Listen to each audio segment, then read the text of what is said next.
নমস্কার জানছি সকল দর্শক বন্ধুদের। তো অনেকেই বলছেন মঙ্গলের দশার জন্য, আমি অনেকবার বলে দিয়েছি, তাও অনেকে জিজ্ঞেস করছে।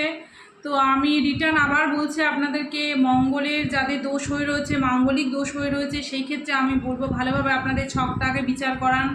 বিচার করে দেখবেন যদি আপনাদের সম্পূর্ণ পূর্ণ মাঙ্গলিক কি আধা মাঙ্গলিক কি রয়েছে সেটা ভালো করে জানুন। সেটার জন্য আপনারা স্টোন ইউজ করতে পারেন, বা মঙ্গলের দোষ আপনাদের হোমযজ্ঞ করে কাটাতে লাগবে।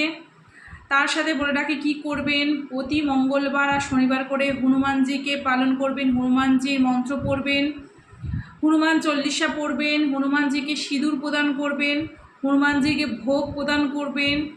হনুমানজির সিঁদুর নিয়ে এসে আপনারা মঙ্গলবার শনিবার করে নিজেরা তিলক হিসেবে ধারণ করবেন। লাল যে কোনো তাগা বাঁ হাতে, মেয়েরা বাঁ হাতে, ছেলেরা ডান হাতে বাঁধবেন। আর আপনাদের বলে রাখি লাল রুমাল ইউজ করবেন, আর অবশ্যই আপনাদের রেড কলা ধারণ করা উচিত।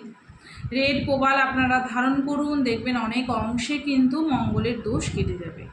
এগুলো করুন, আর হনুমান চল্লিশাটা বেশি করে পাঠ করুন, দেখবেন আপনাদের খুব উপকার হবে। এগুলো করতে হবে, না করলে তো জিনিসগুলো হবে না, সেগুলো করতে হবে আপনাদেরকে। করুন, নিশ্চয়ই ধীরে ধীরে কেটে যাবে। জয় মাতা।